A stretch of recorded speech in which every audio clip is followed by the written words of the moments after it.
Dear students, listeners and viewers, today we are going to discuss determiners either and neither. We can also pronounce them either and neither. Either and neither दोनों का प्रयोग दो चीजों के लिए किया जाता है, दो में से एक या दो में से एक भी नहीं. See, either means one or the other, दो में से कोई एक. Neither means not one or the other, दोनों में से एक भी नहीं. दोनों के बाद हमेशा सिंगुलर काउंटेबल नाउन आएगा. Both take singular countable noun always. Either and neither can be used as an adjective or determiner, as a pronoun, as a conjunction. At the same time, we can use them as an adverb. मूलतः हमें आज as an adjective or determiner he discuss करना है. फिर भी we'll discuss their uses as pronoun, conjunction and adverb in very brief. Let's start with either. I taught two methods. You may use either method. मैंने दो methods पढ़ाई और it is up to you to choose any one of them. उसमें से आप किसी भी एक को choose कर सकते हैं. Means you may use either method. See, ये either यहाँ पर क्या है? Either is an adjective or determiner because we are using it before a noun, that is method. तो adjective है तो उसके पीछे एक जो है क्या होगा? Noun होगा. That's why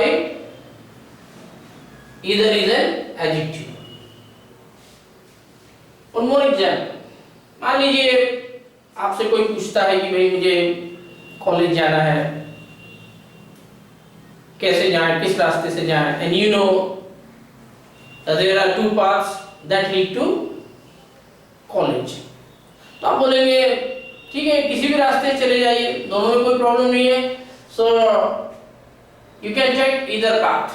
दो में से किसी भी एक रास्ते को आप ले सकते हैं that you prefer, जिसे आप अच्छा समझें. So दो में से कोई. Now we are moving on to neither. Neither means neither this nor that. ना तो ये ना तो वो. None of the two. See, he made two statements. Neither statement is true. उन्होंने दो statement दिया और दोनों में से कोई भी statement true नहीं है. So we are talking of two things and see neither statement is true. दोनों में से कोई भी statement true नहीं है. ये neither is an adjective, a determiner, because we are using before as a noun statement. You got it? One more example. Second example देखिए, neither twin was invited to the party. Twin नहीं जुड़वा, दो लिखा नहीं पर जुड़वा है, twin है मतलब दो की बात चल रही है.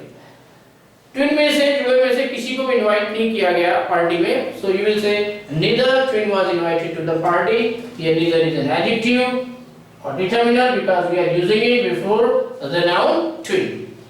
तो ये as an adjective हुआ either और neither का प्रयोग. Either means one or the other, ये या वो, दो में से. Neither means not one or the other, ना तो ये ना तो वो, none of the two. अब एक बहुत important चीज है that you have to bear in mind, that is when two things are complementary to each other in such a condition, either means both. जब दो चीजें एक दूसरे की कॉम्प्लीमेंट्री होती हैं, पूरक होती हैं, व्हाट डज कॉम्प्लीमेंट्री मीन? देखिए जो एक के बगैर दूसरे का अस्तित्व नहीं होता, जो हमेशा दो होती, पेयर में होती, लाइक हैंड्स दो होंगे, बैंक्स ऑफ द रिवर नदी के किनारे, साइड्स ऑफ द रोड और स्ट्रीट गली या रास्ते के की जो साइड्स होंगी, आइदर लेफ्ट और राइट दो ही होंगी, या किसी चीज के दो सिरे होंगे, टू एंड्स होंगे, तो ये कॉम्प्लीमेंट्री टू ईच अदर कहलाती है. ऐसी स्थिति में both means and either means both. For example, there are trees on the either side of the road. Road के दोनों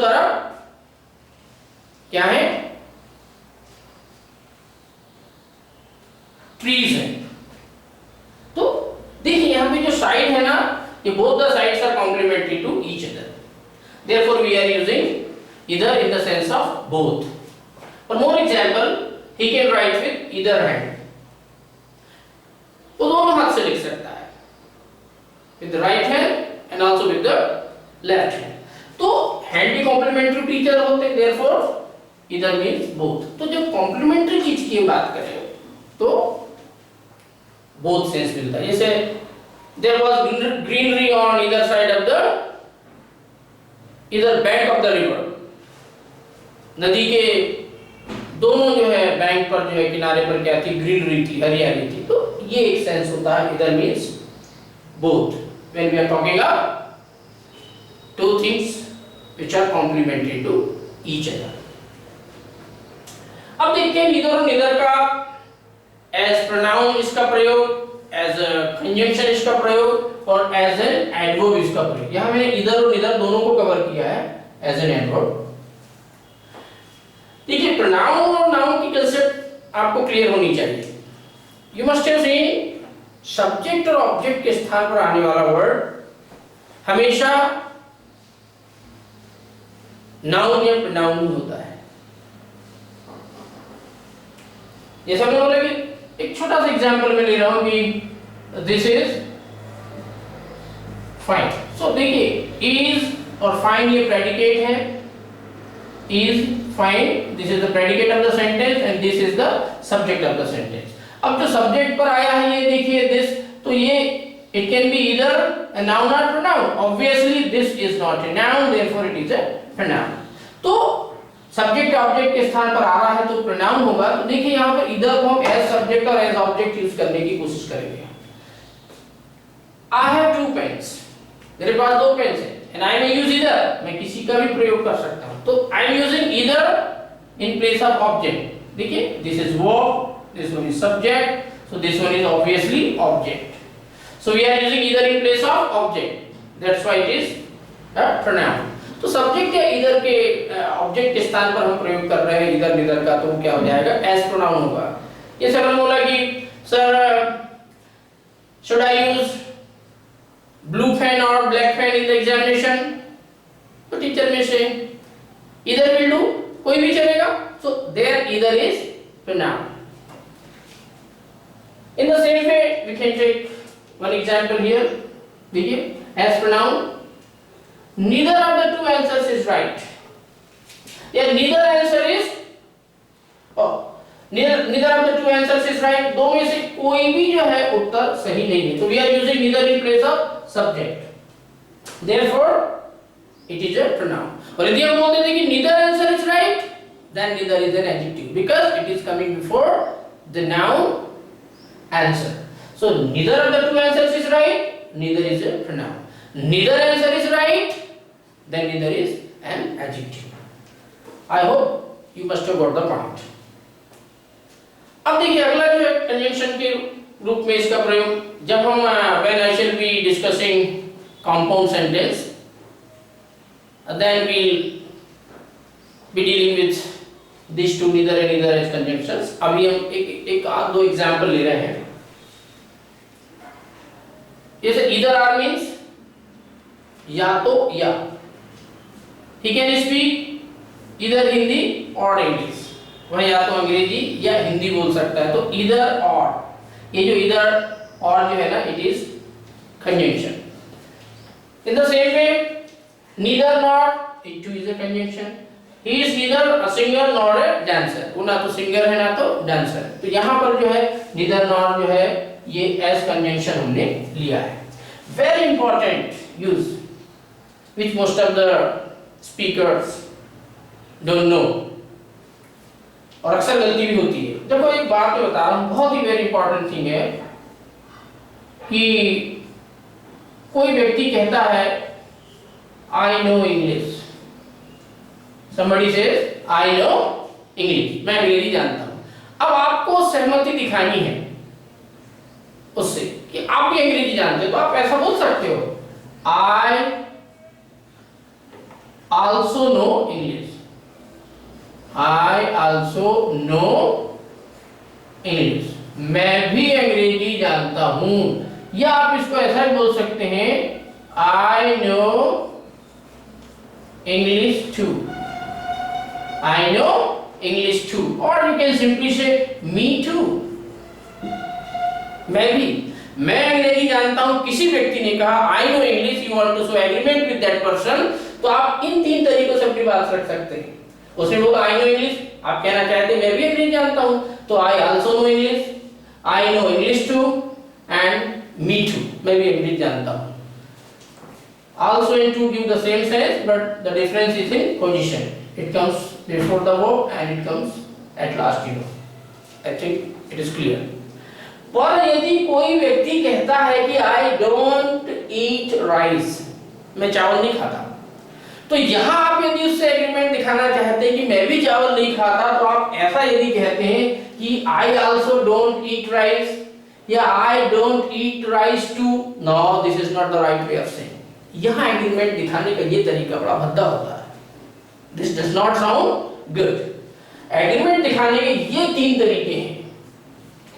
उसने बोला I don't eat rice, तो आप बोल सकते हैं me neither, मैं भी राइस पसंद नहीं कर सकता, और neither do I, neither रखिए और the helping verb को रखिए इस सेंटेंस की, then I, समझे? So neither do I. Or you can also say I don't know either. यदि यहाँ पे don't आ गया तो अब neither नहीं आएगा, either आएगा, because neither is opposite of either. Neither means not plus either. So you can say I don't either. ये देखिए तरीके आपको नेगेटिव सेंटेंस है किसी ने आपके साथ किया है और उससे आप एग्रीमेंट शो करना चाहते हैं, so in this way you can use or express your agreement. देखिए one more example. कोई व्यक्ति कहता है कि I can swim, I can swim. अब आप ये कहना चाहते हैं कि मैं भी तैर सकता हूं, तो ठीक है, I can also swim, I can swim too या me too. और ये सेंटेंस यदि ऐसा होता, सामने वाला कह रहा है कि I can't swim, मैं नहीं तैर सकता, अब आपको इससे एग्रीमेंट शो करना है, तो the very simple way is me neither, me neither, यानी मैं भी तैर नहीं सकता। यह सेकंड सेंटेंस इस स्ट्रक्चर में neither, then the helping verb can and I, neither can I, ये भी वही बात हो गई। या फिर देखिए third way I can't either, ये नेगेटिव है तो either, I can't either.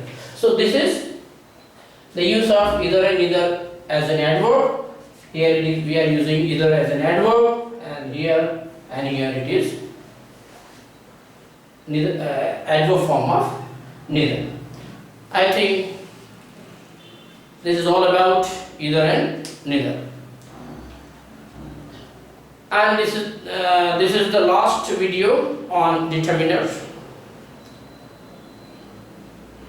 In next video, I will be taking up another topic, most probably models. But before I make a video on model, I will make a separate video on the difference between American and British English. कि American और British English में क्या difference होता है. My next upcoming video is going to be on difference between American and British English. Listeners, viewers, students, if you like my video, don't forget to share it, make a comment, and like it. Thanks for watching this video.